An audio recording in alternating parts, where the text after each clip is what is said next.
before the first drop of oil was ever pumped from the Arabian sands, and long before the world bled for black gold, there was another mineral that decided who lived and who died in the Middle East. It is a substance so common today that we leave it out in the rain. Yet it was once traded ounce for ounce with pure gold. Imagine an empire not falling because of a lost battle, but because of a missing spice. Imagine a revolution so bloody it lasted 15 years, fueled not by religion or politics, but by the backbreaking labor of clearing salt crust from a swamp. We have been taught that history is written in blood and iron, but in the cradle of civilization, it was written in sodium chloride. This is the hidden history of the white gold, the silent architect of the Middle East. To understand the Middle East, you must look past the borders drawn on maps and look at the ground itself. For 10 millennia, salt was the invisible hand behind every major shift in this region. Today, we are going to reveal 3 secrets that mainstream history books often ignore. First, we will uncover how the Middle East didn't just invent farming, but invented the salt trade to make human life biologically possible. Second, we'll explore the Lake of Asphalt and the secret monopoly that funded the most beautiful city in the desert, Petra. And finally, we will reveal the chilling military logistics of the Ottoman Empire, where salt was a more powerful weapon than gunpowder. We are peeling back the layers of time to see how a simple rock built the world's most contested region. But to understand the power of salt, we must go back to the very beginning, to a time before kings. 145, 415. 12,000 years ago, a miracle happened in the Fertile Crescent. Humans stopped wandering and started planting. This was the Neolithic Revolution, the birth of agriculture. But there was a hidden biological crisis looming. When humans were hunter-gatherers, they got their sodium from red meat and animal blood. But as they shifted to a cereal-based diet, eating wheat and barley, their sodium levels plummeted. Without salt, their hearts would stop and their muscles would fail. They were effectively starving for minerals in a land of plenty. Archaeological excavations at Tel Abu Huraira in modern-day Syria have revealed something startling. Humans weren't just settling near water, they were strategically settling near salt sources.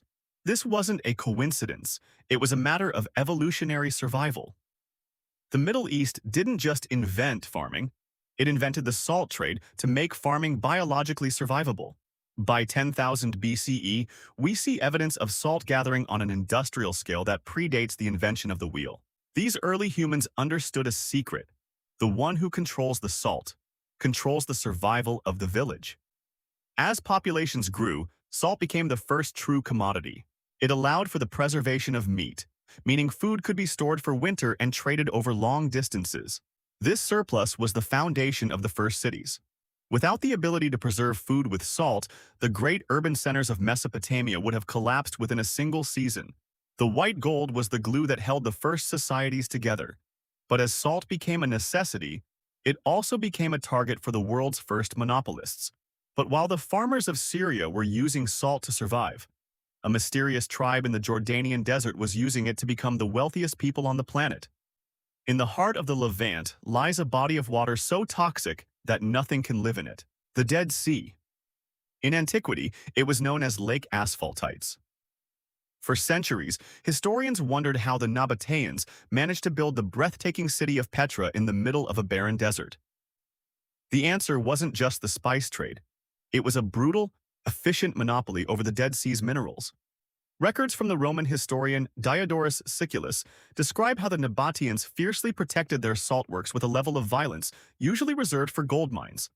They weren't just harvesting salt for cooking. They were harvesting bitumen, or asphalt, and high-purity salt for a massive export industry, the mummification of the Egyptian dead. Every pharaoh and noble buried in the Nile Valley was, in a sense, cured using minerals sold by the Nabataeans. The ruins of Petra weren't built on spice alone. They were built on the monopoly of the Dead Sea's minerals. They controlled the supply, dictated the price, and used the profits to carve an empire out of solid rock. They were the world's first mineral tycoons. By the time the Romans arrived, the salt trade was so lucrative that the empire eventually annexed the region just to bring the white gold under imperial tax. Salt had become a tool of statecraft, a way to fund legions and build roads. But when salt is used as a tool of oppression, the result is almost always a reckoning in the mud. This reckoning would eventually arrive in the marshes of Iraq, triggering one of the darkest chapters in history. By the 9th century, The Abbasid Caliphate was the most powerful empire on earth, but its wealth relied on a horrific practice in the Shatt al-Arab marshes. Thousands of enslaved workers, known as the Zanj, were forced into the searing heat to scrape the nitrous salt crusts from the earth. Their goal was to make the salty soil arable for crops. It was backbreaking, skin-burning work. In 869 AD, the salt flats ignited. The Zanj rebellion was one of the bloodiest revolts in history, lasting 15 years and nearly toppling the caliphate.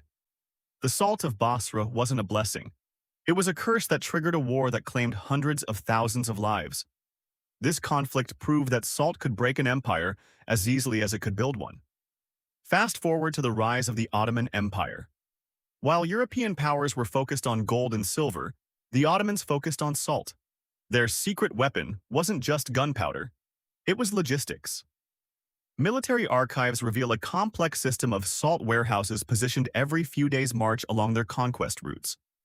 This allowed the Ottomans to preserve meat and fish for a janissary army of tens of thousands. While other armies withered and starved in the desert heat, the Ottomans marched on, their food preserved by a state-controlled salt supply. This logistical advantage allowed them to push their borders from the gates of Vienna to the tip of the Arabian Peninsula. The very borders of the modern Middle East were dictated by where the Sultan could store his salt. But as the era of empires faded, the true nature of salt's power underwent one final, shocking transformation. Here is the ultimate revelation. Salt was the Middle East's first resource curse. Long before oil dictated global politics, salt was the original catalyst for every major human advancement in the region. It forced the invention of trade. It funded the world's most iconic architecture, and it provided the logistical backbone for the longest-lasting caliphate in history. We think of salt as a condiment, but it was actually the first strategic reserve. The Middle East was built not on sand, but on the crystalline structure of a rock that we now buy for pennies. The power to preserve is the power to rule, and for 10,000 years, salt was the only preservation that mattered. History isn't just about the loud sounds of cannons, it's about the quiet chemical reactions that allow a civilization to breathe. Understanding the story of salt gives us a new lens to view the Middle East, a region defined by its struggle to control the minerals beneath its feet. If this deep dive changed the way you look at a simple dinner table staple, you won't want to miss our next investigation into the hidden materials that shaped our world. Thanks for watching.